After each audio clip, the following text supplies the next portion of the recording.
Señor Brinquis. Sí, gracias, señora alcaldesa.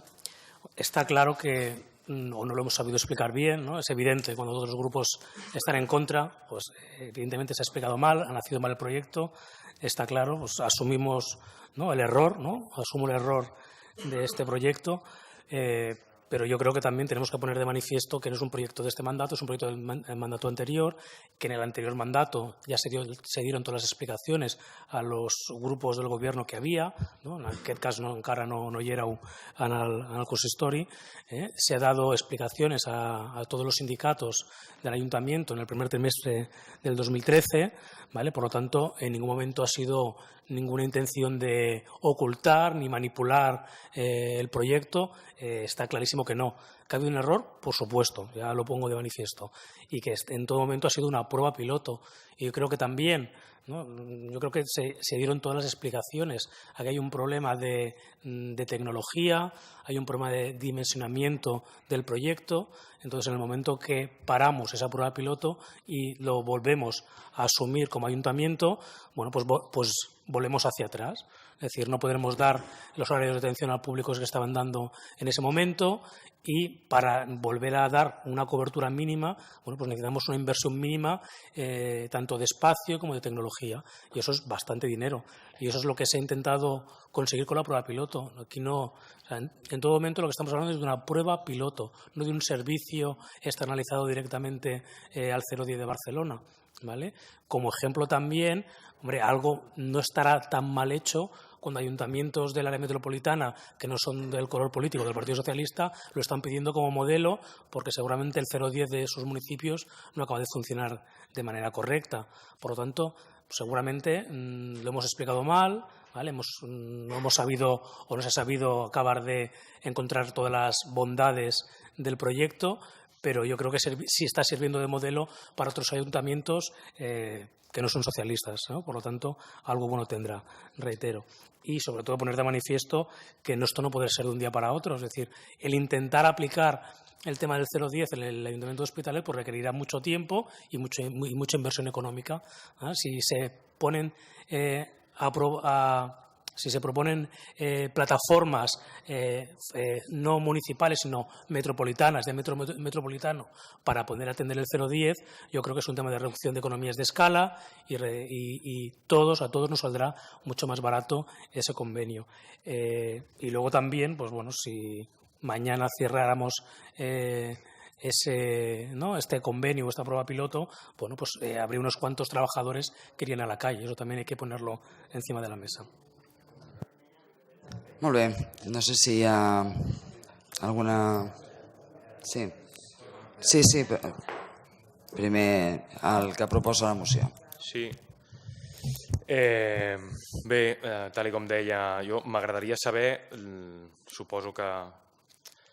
espero i suposo que canviaran el sentit del vot. Exactament, crec recordar que deien la inseguretat que els hi provocava la redacció de l'acord, que parlava d'aturar. Bé, ja està clar que no és aturar, que és simplement, no? Que és aturar la manera en com s'està gestionant, ara mateix, no aturar el servei. Espero. Jo simplement recordar que aquest servei existia. Aquest servei es donava d'una determinada manera. Abans del 9 de desembre aquest servei existia. Els telèfons existien, no ens els hem inventat. Els telèfons s'atenien per personal propi de l'Ajuntament a tenir els telèfons. O és que no hi havia personal propi de l'Ajuntament que tenia els telèfons? Clar que hi havia personal propi de l'Ajuntament que tenia els telèfons. Ara mateix, aquest personal propi de l'Ajuntament no atén aquests telèfons. Doncs el que estem dient amb aquesta moció i el que estem dient amb els acords és que aquest personal propi de l'Ajuntament torni a atendre aquests telèfons. No és tan difícil. Jo simplement recordar-los també que vam fer, com comentava algun dels representants de Ciutadans, vam fer totes les reunions sobre aquest tema i d'altres els vam fer a la seva sala Julio Anguita del despatx de Guanyem. Totes les reunions. Se'ns diu, jo faria un parell de preguntes. Se'ns diu, tots els grups estàvem, se'ns diu o no als grups a la comissió permanent del setembre, se'ns diu o no a tots els grups que la prova pilot que ens presenten amb aquell conveni començaria a partir de l'aprovació d'aquell conveni. Se'ns diu o no? Jo recordo que sí, i la resta de grups crec que també. Bueno, aviam si ara ens diuen que no, que potser no, potser ens vam equivocar tots. Ens diuen o no que necessiten un any de prova pilot per saber si seria millor amb aquell sistema o amb el sistema anterior. Ens diuen o no que necessiten un any de prova pilot. Llavors, quan arribem a la reunió és quan veiem que la prova pilot ja s'ha fet, que portem 10 mesos de prova pilot i ens estan dient, i torno a preguntar-ho, ens diuen o no en aquell moment que necessiten mesos, un any en concret, per certificar, per avaluar, per valorar amb les mètriques si seria millor d'aquella manera o de la manera anterior. Jo crec que sí.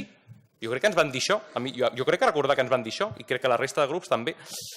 El servei es donava d'una determinada manera en personal propi fins al 9 de desembre, no oblidem això. El 010 no existia, però el servei es donava, els telèfons no ens els hem inventat amb el 010 de Barcelona. I jo torno a preguntar per l'acte administratiu que traspassa aquí de manera provisional, em sembla que diu l'informe, traspassa de manera provisional la gestió d'aquests 3 telèfons al 010 de Barcelona. Quin és l'acte administratiu? És un conveni que encara no estava aprovat? Com és l'acte administratiu? No l'hem vist. Si és el conveni que no estava aprovat, amb un conveni no aprovat es traspassa la gestió de 3 telèfons a un altre ajuntament, amb el que això significa, perquè l'Ajuntament de Barcelona no gestiona el 010 d'una manera directa amb treballadors propis, sinó que, sorpresa, el gestiona amb una empresa privada pel mig. Clar que vosaltres no externalitzeu un servei, no. Li traspasseu, mitjançant un conveni, a una empresa, o sigui, a un altre ajuntament que, sorpresa, externalitza el servei i nosaltres només fem una col·laboració. Ells externalitzen. Va, per favor.